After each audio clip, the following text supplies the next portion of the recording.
সর্বোচ্চ সম্মানের সাথে বলছি যে আগামীতে আপনারা এখানে আপনাদের কোনো বন্ধু বান্ধব আত্মীয়জন কাউকে আসতে দিবেন না, বলবেন তাদের এলাকাবাসী এটা বন্ধ করে দিয়েছে। ঈদের ছুটিতে সিলেটের উস্মাছড়ায় ঘুরতে যাওয়া পর্যটকদের বের করে দেওয়ার অভিযোগ উঠেছে স্থানীয় কওমি মাদ্রাসার শিক্ষক, শিক্ষার্থী এবং স্থানীয় কিছু লোকজনের বিরুদ্ধে। এই ঘটনায় সিলেট সহ সারা দেশে চাঞ্চল্যের সৃষ্টি হয়েছে। সামাজিক যোগাযোগ মাধ্যমে ছড়িয়ে পড়েছে পর্যটকদের সেখান থেকে বিতাড়িত করার ভিডিও। অনেকেই মন্তব্য করছেন, তাহলে কি সিলেটে যেতেও এখন বাংলাদেশের নাগরিকদের ভিসা লাগবে? আমরা করজোড়ে নিবেদন, আপনারা যেন আমাদের এলাকায় এরকম অশ্লীলতা, এটা পর্যটন নাম ধরে কোনো ধরনের ছবি আপলোড করবেন না, কোনো ধরনের ভিডিও, কোনো ধরনের ছবি পর্যটন এলাকা বলে আপলোড করবেন না। এই এলাকাটা হচ্ছে একটা সরা, এটা কোনো পর্যটন এলাকা নয়। এজন্য আমরা আপনাদের কাছে উলামায়ে কেরাম এবং মুরব্বিয়ানে কেরামের পক্ষ থেকে আমরা এবং এলাকার যুব সমাজের পক্ষ থেকে আমরা আপনাদের কাছে অনুরোধ করছি, আপনারা চলে যাবেন। সম্প্রতি এই ভিডিও সামাজিক যোগাযোগ মাধ্যমে ভাইরাল হয়। এর আগে গত রোববার বিকেলে সিলেটে কোম্পানিগঞ্জ উপজেলার উত্তর রানীখাই ইউনিয়নের চারার বাজার এলাকার উস্মাছড়া এলাকায় এই ঘটনা ঘটেছে বলে বিভিন্ন সূত্রে জানা গেছে। ছড়িয়ে পড়া একাধিক ভিডিওতে দেখা যায় ছড়ায় গোসল করছেন পর্যটক, সেখানে হাজির হন একদল লোক।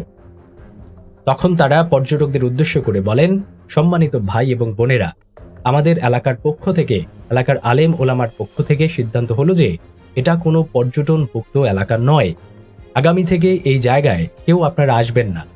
এই বার্তাটি সকলকে পৌঁছে দেবেন আপনারা।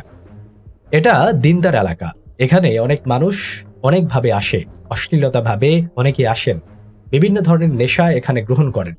এই কারণে এলাকার পরিবেশ নষ্ট হয়ে যায়। আগামী থেকে আপনারাও এই জায়গা তাইতে না, আপনারা বন্ধু বান্ধবরাও না করবা, যেহেতু এলাকার মুরব্বী আপনার সিদ্ধান্ত হয়েছে এই জায়গাতে আপনারা আইতে না।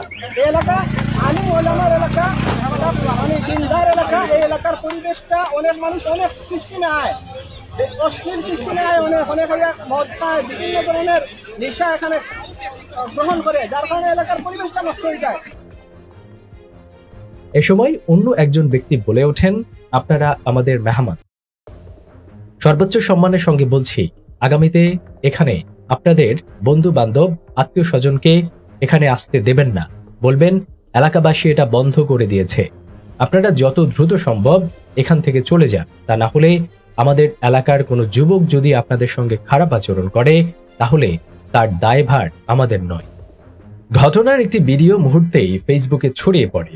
পরে এ নিয়ে শুরু হয় নানান আলোচনা সমালোচনা। তবে সিলেট ট্যুরিজম ক্লাবের সভাপতি হুমায়ুন কবির লিজন বলেন, এই ধরনের ঘটনা পর্যটনের বিকাশের অন্তরায়।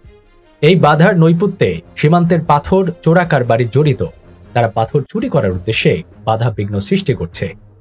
তিনি এই এলাকাকে দ্রুত পর্যটন স্পট ঘোষণার দাবি জানিয়ে হুমায়ুন কবির লিজন বলেন, আমরা জেলা প্রশাসনকে শক্ত হাতে পাথর চোরদেরকে তৎপরতা দমনের জন্য বলছি। যত দ্রুত যাওয়া সম্ভব আপনারা চলে যাবেন, নতুবা আমাদের এলাকার কোনো যুবকরা হয়তো আপনাদের সাথে যদি কোনো ধরনের, আল্লাহ না করুক, যদি কোনো খারাপ আচরণ করে ফেলে, এটা আমাদের এলাকার বদনাম হয়ে যাবে। এই জন্য আমরা চাচ্ছি আমাদের এলাকায় কোনো অশৃঙ্খলা না হোক। এই জন্য দয়া করে আপনারা গেলে আমরা খুশি হব।